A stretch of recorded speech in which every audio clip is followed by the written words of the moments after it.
Welcome back, my friends. Currently, we're on day 204 of Russia's disastrous invasion of Ukraine, and the Ukrainian military continues to consolidate their gains in the Kharkiv region after successfully routing Russian forces.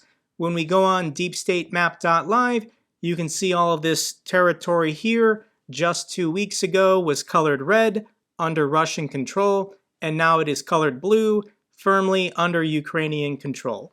And what the Russian military really wants is to retreat to the other side of the Oskil River and have this be a nice natural barrier that they can fortify and protect and stop the Ukrainians from crossing.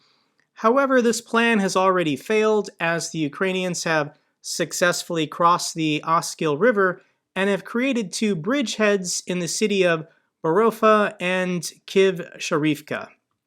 In addition, farther south near the city of Sloviansk, somehow they've also crossed the river there, and you can see that Russian forces are retreating. If we just jump back in time just 2 or 3 days, you can see this river was the barrier down here, but Ukrainians are crossing it and Russian forces are retreating. And as exciting as this lightning strike has been the last 10 days or so, I think it is going to slow down as there are lots of people in this territory that need the help of the Ukrainian military. Thousands of Russian prisoners of war that have to be processed and transported west. In addition, there's large stockpiles of equipment and weapons that the Russians left that the Ukrainians need to inventory and then repurpose. But the joke online is, what is the fastest land animal on the planet? And we now know that it is a retreating Russian soldier, faster than a cheetah, faster than an ostrich. The other joke is that the largest supplier of weapons and equipment to the Ukrainian military now actually is officially the Russian military. Ukraine's military has captured over 200 Russian vehicles in a more than week-long offensive that has seen the war-torn country reconquer most of the Kharkiv Oblast. So all of this equipment is going to be put to good use over the coming weeks and coming months to push the Russians out. And the losses around the Kharkiv region have destroyed any plans that Russia might have had of ever retaking the Donbas region.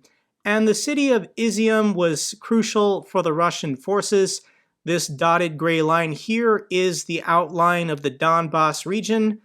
Supposedly, the whole reason why Russia invaded Ukraine was to liberate the Donbas region. And at this point, the Russian military is never going to get control of Sloviansk or Kramatorsk, especially now without holding the city of Izium in the north. And more bad news for the Russian forces. Russian soldiers en masse are refusing to participate in hostilities. This is according to Defense Intelligence. Units and formations located on the territory of the Russian Federation are canceling the planned deployments of their personnel to the territory of Ukraine due to mass refusals to participate in hostilities from Russian soldiers.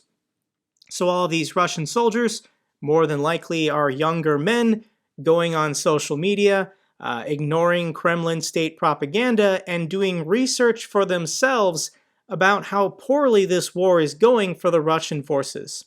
They probably also have friends or family that have already deployed and have returned home either in a casket or missing limbs.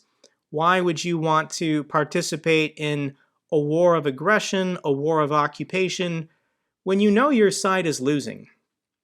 In addition, Ukrainian forces captured this Russian T-62 tank. This tank was introduced in 1961. It is 61-year-old technology. And there is a debate to be had online, which is better, an old tank or no tank at all. And there actually is a pretty good argument that not even using such a tank is financially and logistically better for your units. This tank requires fuel, it requires maintenance and parts and upkeep, And if it's not effective in battle, if it's not going to help you advance, then it's just a waste of resources. However, it is interesting what the Chechens are choosing to do, as the Chechen Katyrovites have arrived back in Ukraine, and they're entirely in soft-skinned vehicles. Russia no longer has any armored vehicles to give to their soldiers. So let me just play you this clip of the Chechens arriving in the Donbas region.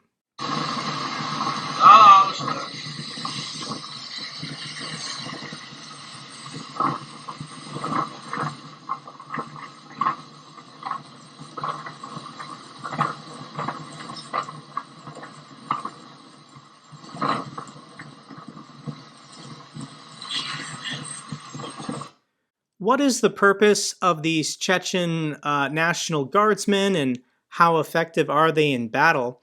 There's been widespread reports that the only purpose of the Chechens is to go into the DPR and LPR and then just scare the local militiamen into fighting.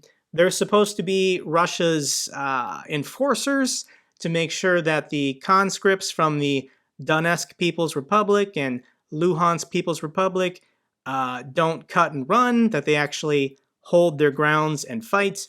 But the fact that they're showing up in soft-skinned vehicles, a single Ukrainian soldier with a Kalashnikov can destroy this vehicle and kill all of its occupants inside. The fact that the Chechens or any Russians are going into a war zone with ordinary civilian pickup trucks just shows you how bad it is getting for the Russian military. Lots of other signals and reports that the Russian military is crumbling. We heard that report 2 weeks ago that Russia was looking to buy artillery from North Korea. But according to Ukrainian intelligence, the Kremlin has also now tried to buy ammunition for Soviet artillery from Tajikistan. I don't know if Tajikistan is going to take their money and deliver this artillery, but Russia has already stolen Belarus's stockpiles to use in the conflict, which means at home domestically they've already run out. Russia has also begun using Iranian kamikaze drones in Ukraine. The reports a month or two ago from Western intelligence that Russia had gone to Iran to buy drones. Of course, Iran denied it and said, no, we would never sell military equipment to the Russians. Of course, we knew at the time that Iran was lying, and now that we have proof that Iranian drones are being used by Russian forces in Ukraine, it's up to the world community how they want to respond to Iran about supplying military equipment to the Russians. This video is absolutely incredible, but Russia is going to penal colonies in order to try and recruit prisoners to join the Wagner group. If you're not familiar with the Wagner group, they're private mercenaries paid for by the Kremlin. Within their ranks, they have lots of Russian white nationalists and neo-Nazis. They have neo-Nazi tattoos and use neo-Nazi iconography. So here is the video, and this is of PMC Wagner Group Evgeny Prigozhin, and he's at a penal colony looking to recruit. So he's got all of the prisoners in the yard giving this rousing speech to try and convince them to voluntarily join this mercenary group to go fight in Ukraine. Let's watch about 1 minute of this clip together. Наверное, слышали, ЧВК «Вагнер» называется. Война тяжелая. На всякие там чеченские и так далее близко не похоже. Расход боеприпасов у меня приблизительно в 2,5 раза больше, чем в Сталинграде. Первый грех – это дезертирство. Никто не дает заднюю. Никто не отступает. Никто не сдается в плен. Когда вы будете обучаться, при сдаче в плен вам расскажут 2 гранаты, которые вы должны иметь с собой. Второй грех – это алкоголь, наркотики. В зоне боевых действий. Пока полгода вы с нами, вы все время в зоне боевых действий. И третий грех – это мародерка, включая сексуальные контакты с местными женщинами, флорой, фауной, мужчинами, там, с кем угодно. Минимальный возраст, который мы берем, это 22 года. Если моложе, бумажка от ближайших родственников, то они не против. Максимальный возраст, условно, это 50 лет, но если крепкий, прямо здесь на собеседовании делаем элементарные тесты, смотрим, насколько крепок, физическая форма крайне необходима. Смотрим, насколько ты крепок, и тогда принимаем решение и берем. Первые заключенные, которые воевали со мной, это было 1 июня, штурм Угледарской ТЭЦ, 40 человек из Питера, строгий режим, рецидив. 40 человек зашло в окопы противника, вырезали его ножами, было 3 погибших, 7 раненых. С 3 погибших одному было 52 года, отсижена 30. Погиб геройски. So you can either stay here in prison or you can go to Ukraine and die a hero. I don't know how effective a recruiting speech this is. The conditions of this deal is you will not be issued any ID or sign a contract. There will be no official paperwork of your participation in this war. If you die in battle, your body will not be returned to your family, and you have to survive for 6 months in order to receive a pardon for your crimes, which led to your imprisonment. I guess some of these guys are taking the Wagner group up on this deal, and they will be participating in the war. So that's the Russian military. How is it looking for the Ukrainian side? And President Zelensky vows victory on the frontline visit to liberated cities in the Kharkiv region. President Zelensky went to the city of Izium after its liberation in order to raise the Ukrainian flag. Let me show you about 30 seconds of this clip.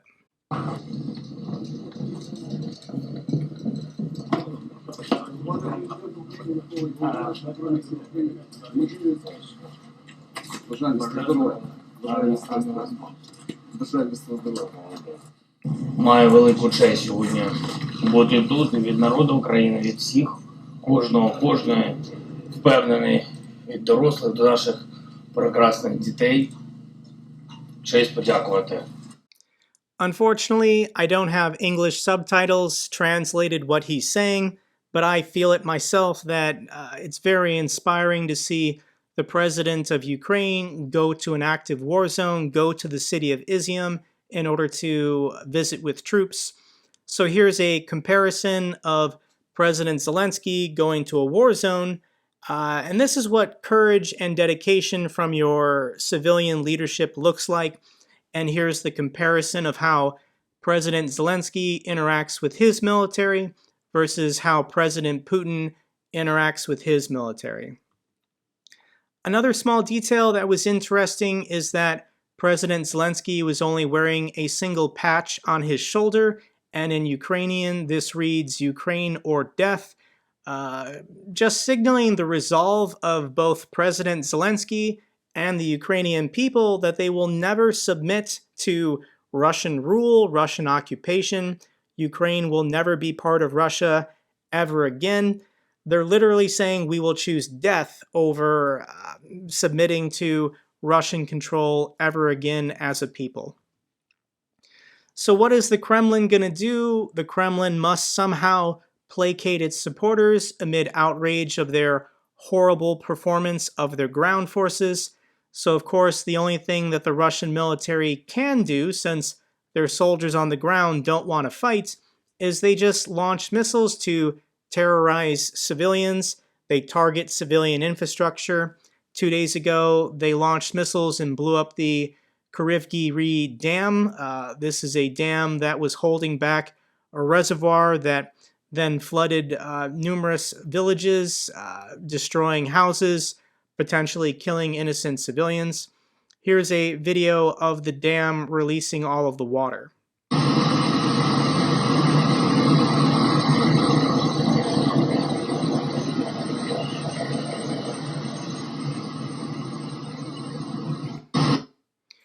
So once again, the Russian military does not know how to defeat the Ukrainian military. All that they can do is continue to launch their cruise missiles and terrorize civilians. It's the absolute pinnacle of cowardice from any military ever. And how is Russian state TV, Russian propaganda continuing to digest all of this bad news for their military? Once again, I feel so sorry for Julia Davis, a columnist at the Daily Beast. She goes through all of these clips of Russian state TV and then publishes English translations. So let me show you about 30 seconds of this clip of them having a debate whether or not Ukraine even exists. По поводу признания наличия украинского народа. Это самая большая ошибка, которая существовала в нашей советской истории. Это все марксисты сделали. Ну, то есть нет украинского народа? Нет. Украинского народа нет. Вам скажет нет, любой историк. Любой историк вам это скажет, что его не существует. Просто признать существование. Спасибо. Откажусь. А украинский язык есть? Украинский язык, есть диалект украинский, конечно. Южно-русский диалект. Да, южно-русский диалект, кстати, между прочим, очень долго в учебниках так и был. Поставьте задачу.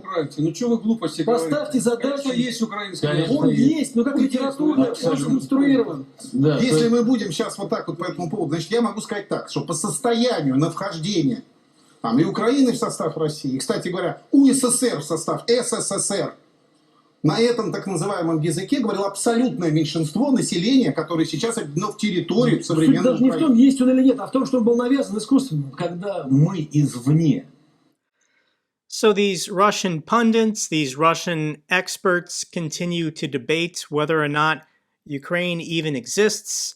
I don't understand or see how this benefits the Russian people or how this will help them in any way win the war. At the end of this clip, one of the commentators just says, "This kind of sounds like nationalism, guys." So we have 7 Russian pundits saying Ukraine doesn't exist, and 1 saying maybe it does. So that's what debate passes for on Russian state TV. Here's a YouTube channel I will recommend to you. It's called Russian Media Monitor. This is where these clips are coming from. So if you want to watch more clips of Russian state propaganda TV as their country continues to de-evolve into chaos, I think this channel might get very interesting. And we are getting more indications that Russia might be collapsing, and the world does need to ready itself for Russia's disintegration. This is coming from U.S. Army General Ben Hodges, and he says, this is a quote, "It is becoming increasingly clear that Ukraine is going to win this war, and that the Kremlin faces a historic crisis of confidence. Indeed, I now believe it is a genuine possibility that Vladimir Putin has exposed weaknesses so severe that we might be witnessing the beginning of the end, not only of his regime, but of the entire Russian Federation itself.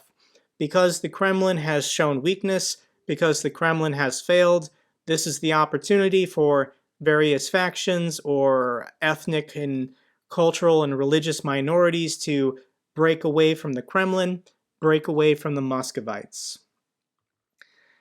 And in the liberated territories, good news, as the Ukrainian government is rushing back in to help these people. Their government benefits and services were cut off for 6 months, living under Russian occupation.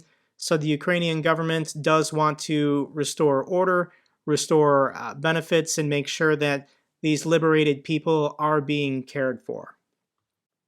Let's now finish this video with an amazing clip of a Ukrainian soldier who got to liberate his own hometown, his home village, and his mother had been living under Russian occupation for months, and this is their joyous reunion.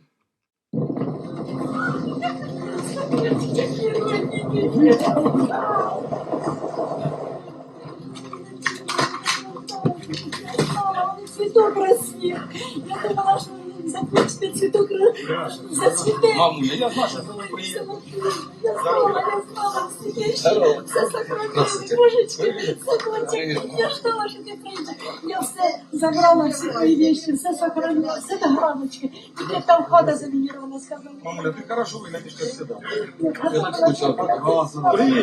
Я больше говорила, хлопцы. Я больше говорила. Молодцы. Молодцы. Молодцы. Ой,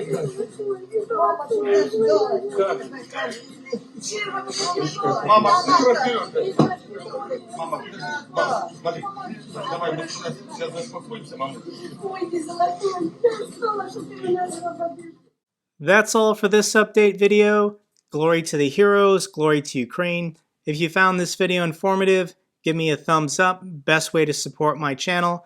Comments or questions, let me know down below. I love hearing from you guys. Till the next video, take care, be safe.